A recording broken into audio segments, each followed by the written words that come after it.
María Romero, mañana es viernes. El legado de Teodoro es enorme, es una historia viva, una historia que él nos abrió las puertas para poderla entender mejor. Una historia que es presente, porque la historia siempre es presente. El pasado está aquí, y está aquí en este caso a través de todas esas piezas, de todos esos objetos que nos siguen hablando, porque él se ocupó de que tuvieran una voz. Él fue el interlocutor. Él fue el que nos abrió esa puerta. La colección es muy significativa para el país porque habla de nuestras tradiciones. Y don Teddy lo que también nos decía es que coleccionó esto no para la gente de sus contemporáneos a él, sino para las futuras generaciones, que supieran que los puertorriqueños teníamos unas tradiciones que eran muy largas, que eran muy antiguas. Así que en esta colección yo diría que lo más importante es que está depositado la esencia de lo que somos como puertorriqueños.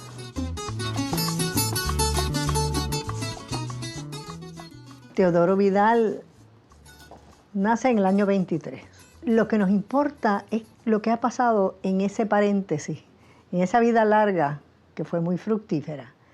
Los detalles de su vida, él en realidad no le daba ninguna importancia, no comentaba sobre eso.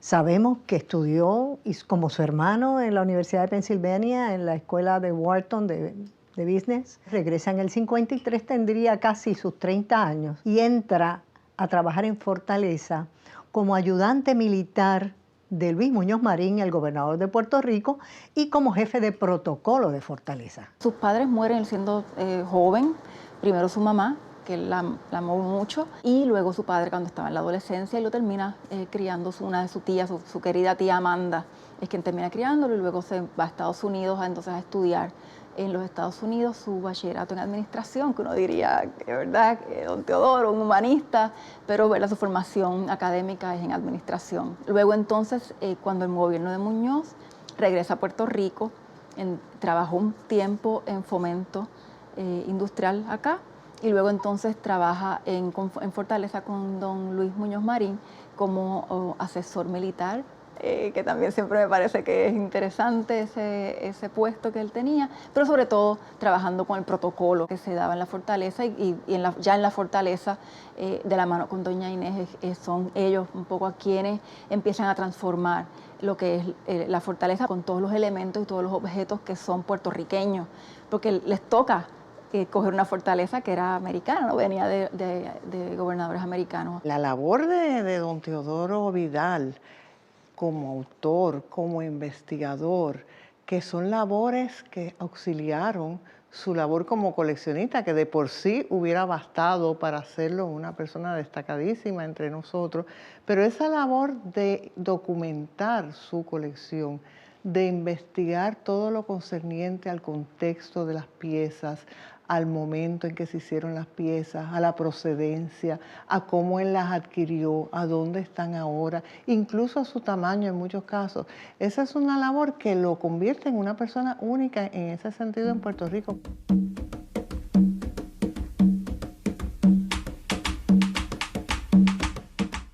Por eso es tan importante esta colección. Esta colección no son cosas. Cada objeto tiene una historia. Y ese cuento, esa historia que ese objeto esconde, Teodoro lo descubrió. Porque no se quedó en el objeto. Y esa es una de las claves de esta colección. Muchas veces un coleccionista reúne objetos que le gustan, que le parecen hermosos, y puede que empiece a enterarse y a conocer un poco más sobre el objeto, pero muchas veces se queda en la superficie. Lo importante es el conocimiento que él tenía y la documentación que había detrás de todo lo que él coleccionaba. Yo creo que a veces hasta más importante que los objetos es toda la información que él recopiló de las tradiciones, de lo oral, lo escrito. Para Teodoro, el objeto tenía que ser objeto a su vez de estudio, de investigación.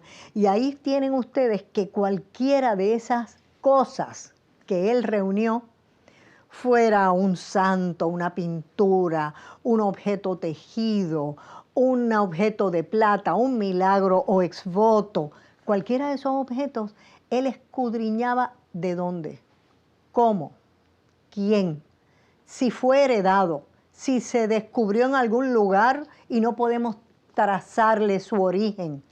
De manera que si el objeto no nos puede hablar, Teodoro buscaba la forma que pudiera hacerlo.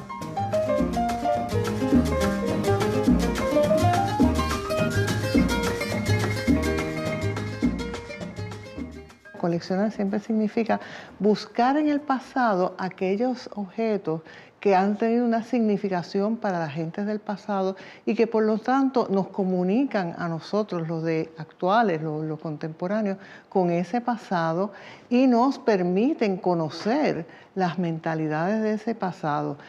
Y en ese sentido todo coleccionista contribuye al patrimonio. El patrimonio no son solo edificios, no son solo ni siquiera obras de arte. El patrimonio son también las tradiciones, el folclore, los cuentos, los poemas, todo aquello que pertenece a una tradición oral, si es ese tipo de cosas, ¿verdad? De tradiciones, refranes, cuentos folclóricos, etcétera. Todo coleccionista de alguna manera está refiriéndose a un orden social anterior y por lo tanto ese orden social colectivo de alguna manera, porque estos son cosas que se conocieron en su momento, no son obra de un solo autor. En ese sentido, si hubiera sido obra de un solo autor, pues pertenecería, digamos, a una cultura, a un ámbito culto de la sociedad, porque son obras únicas, pero estamos hablando de tradición, en el caso de don Teodoro, tradiciones, cuentos, refranes, que también los coleccionó, y también obras de imaginería y de pintura anónimas en su mayor parte, que fueron objeto de culto, en el caso de los santos, de culto religioso, doméstico, familiar. Poca gente conoce que el trabajo de don Teodoro Vidal, mientras trabajó con don Luis Muñoz Marín en la Fortaleza desde 1953, incluyó la restauración de la mansión de la Fortaleza. Esa edificación había sufrido el trasiego de muchos gobernadores que no entendían el valor de los objetos y de la herencia que había allí, donde él podía aportar su visión de la historia y la importancia de la tradición de Puerto Rico. Vio que esa era el área donde él podía realmente hacer una diferencia porque se estaba perdiendo. Teodoro, mientras trabajaba en Fortaleza y naturalmente caminaba por el Viejo San Juan, él cuenta que veía el interés que algunas personas tenían, sobre todo extranjeros, en objetos de nuestra tradición, de nuestro pasado, que salían de Puerto Rico para no regresar jamás. Y entonces se da la tarea de empezar a estudiarlas, a reunirlas, a rescatarlas, podríamos decir, pero no para él, sino para todos nosotros. Esto ha sido un trabajo de 60 años. Teodoro se considera, y así lo dice él, un luchador por la identidad cultural puertorriqueña. ¿Y qué es eso? Eso es lo que somos. Y lo que somos está plasmado de muchas formas y distintas maneras. Está plasmado en la música, está plasmado también en el verso, en la literatura, en las artes plásticas, en las artes populares. Ahí es donde podemos dibujar claramente el perfil de lo que somos, de lo que hemos sido y cómo nos hemos ido transformando.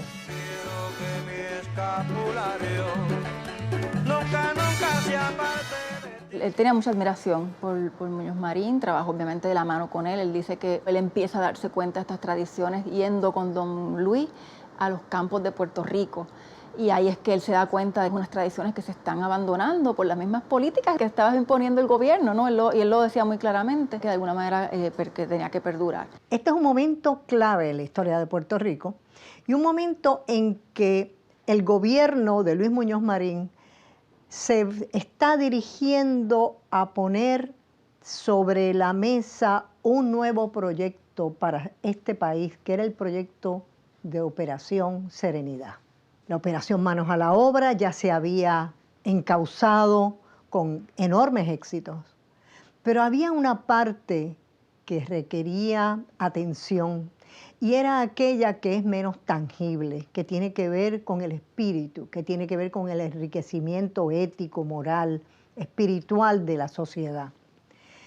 Y en esa dirección se dirige Muñoz, acompañado siempre de una mujer extraordinaria, que fue Inés María Mendoza, su esposa, y juntos van a establecer, porque aquí siempre va a estar Inés, van a establecer una agencia gubernamental, y la menciono porque Teodoro tiene que ver con esto, que es el Instituto de Cultura Puertorriqueña, que no es una agencia cualquiera, que tiene autonomía, que tiene independencia, porque Muñoz sabía muy bien que había que proporcionarle a esa agencia, a esa institución, la autonomía, la libertad de ejecución en el mundo cultural sin las intervenciones políticas que, como hemos visto en distintos momentos, han sido funestos para las instituciones tanto educativas como culturales. Don Teodoro lo que ve su colección es una extensión de lo que es Operación Serenidad, que don Luis Muñoz Marín pues decía que era su proyecto inconcluso, tomó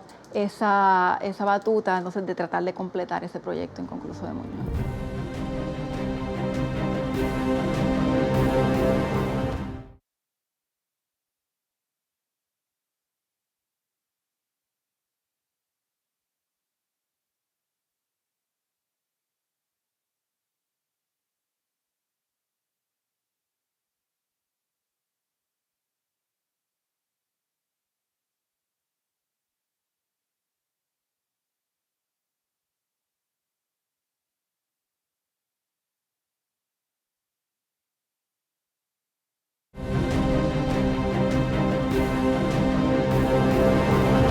El Museo de Artes y Tradiciones Populares de Puerto Rico fue un proyecto que Teodoro propuso.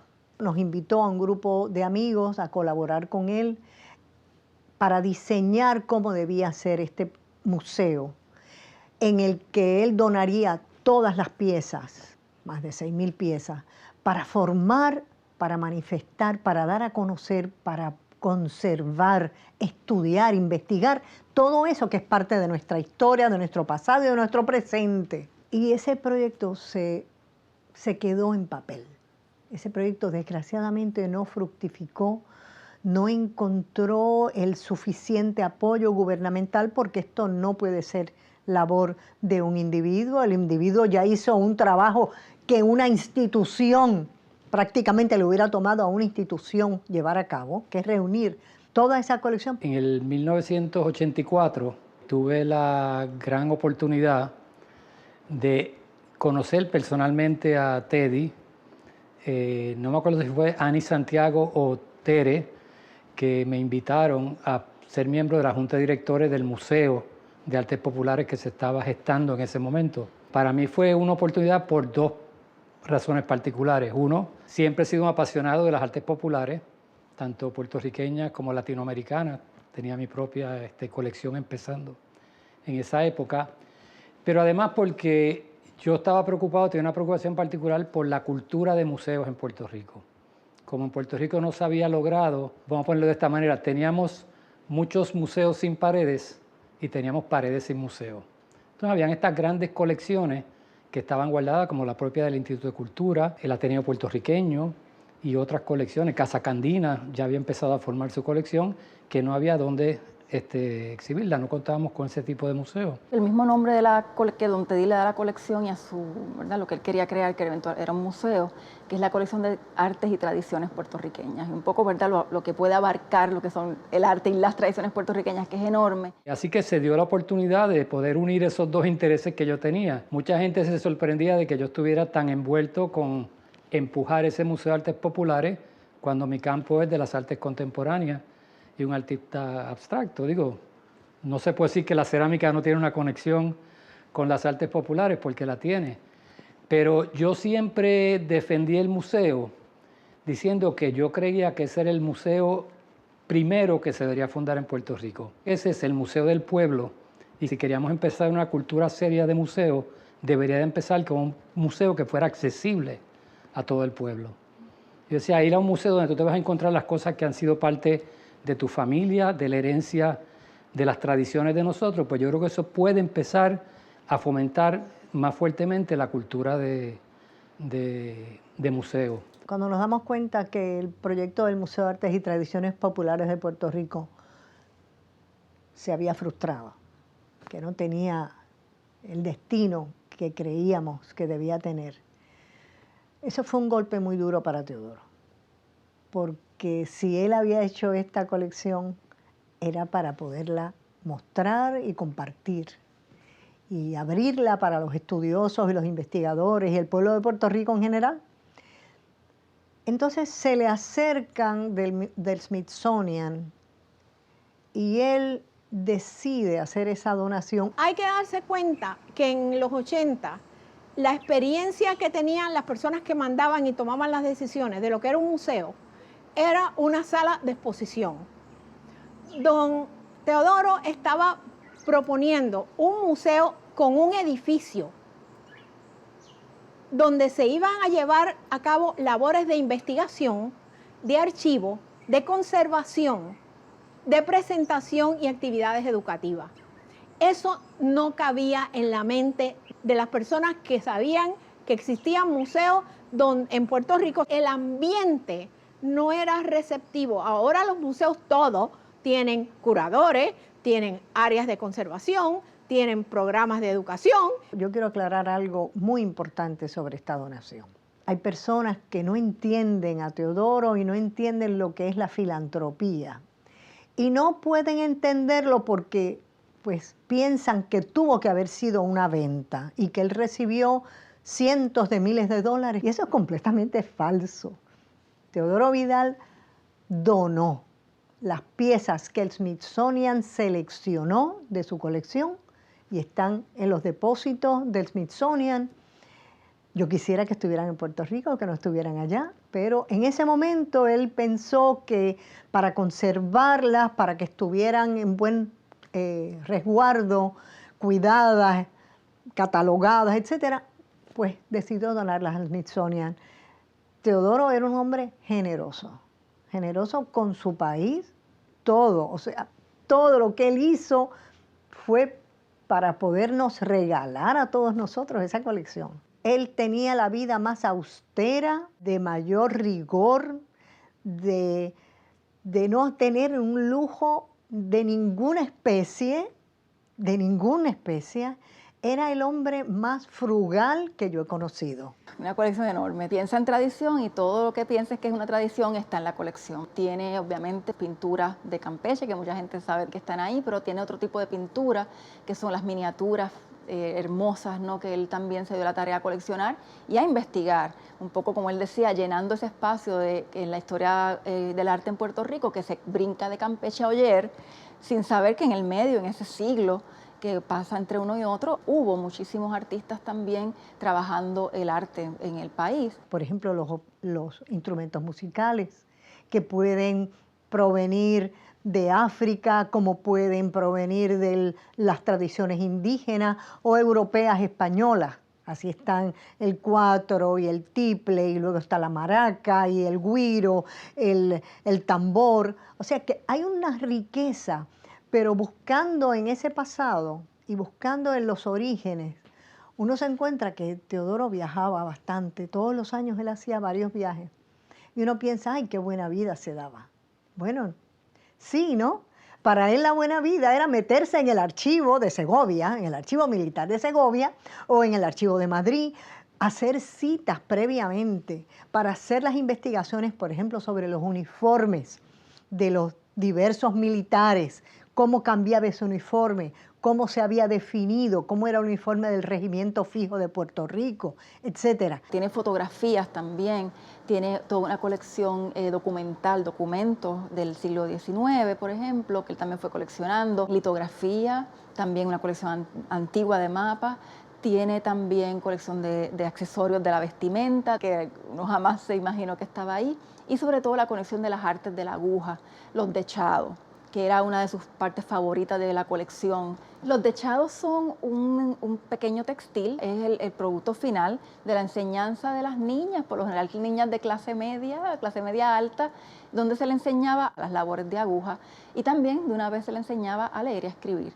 porque el dechado tradicional lo que va a tener son letras, el abecedario, va a tener números y algunos que otros diseños particulares, todo bordado en punto de cruz, que es un tipo de bordado. Lo interesante de esa colección es que además de que te habla, ¿verdad?, de la mujer, que un poco a veces se queda fuera de todas estas investigaciones y a veces no pensamos en ellas, en nosotras, en las tradiciones, están ahí, ¿verdad?, que hablamos de un tipo de mujer de clase media y clase media alta, pero también se entiende que había otras mujeres que estaban ayudando a estas otras niñas a bordar, etc. Yo diría que de las piezas más antiguas es del 1846 en bordado. Hay un refrán en Puerto Rico que dice que las mujeres son un dechado de virtudes, pues de ahí viene.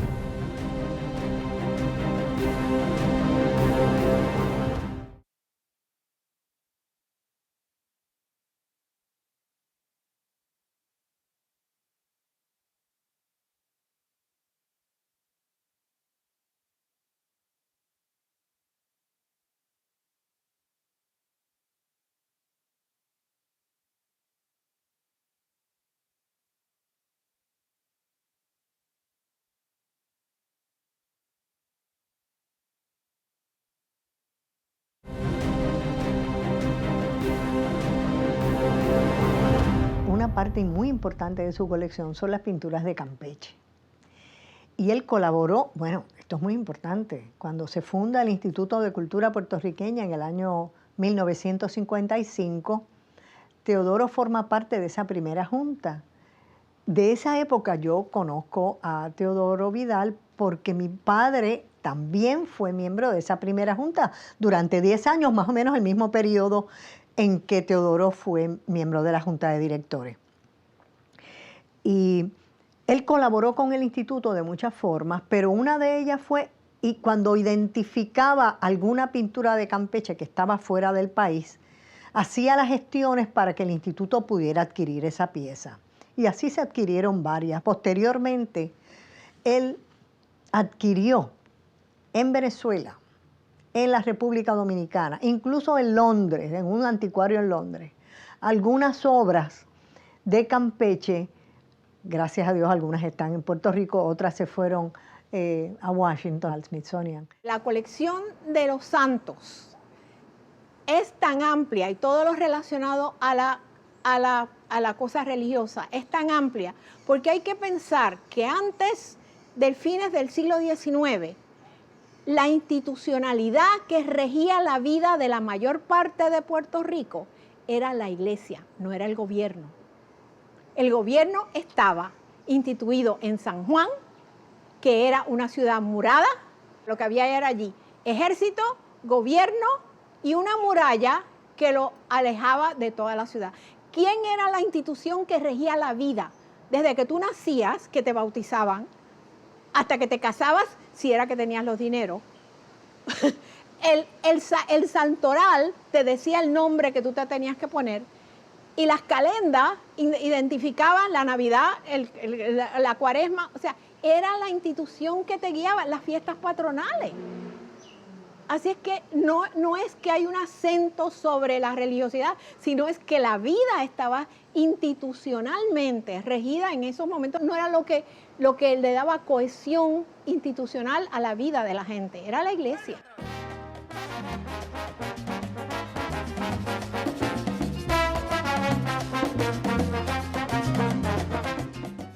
Para mí fue una sorpresa bien agradable llegar a casa de Teodoro Vidal y encontrarme con aquella maravilla de colección que tú, hasta debajo de las camas, yo creo que habían piezas guardadas en el balcón. Aquello ya no era una casa, aquello era un almacén donde tú vivías.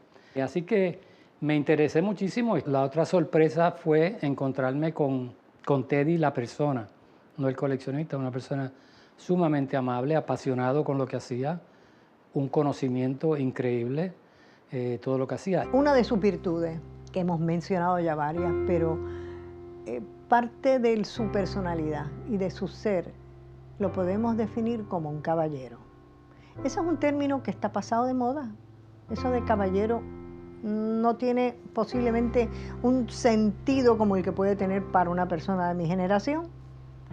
Pero si hablamos de un caballero, estamos hablando de un hombre de palabra, de un hombre íntegro, un hombre generoso, un hombre que sabe cuando los asuntos que tiene en su mano tienen importancia, eso que los romanos llamaban gravitas. Ese es Teodoro Vidal. Es un hombre de una sola pieza. Y es un modelo, es el tipo de persona que quisiéramos multiplicar en su sentido de compromiso con el país. Porque si alguien fue ese caballero, fue un gran puertorriqueño. Todo lo dio a este país. Construir, no destruir en estos tiempos difíciles que corren.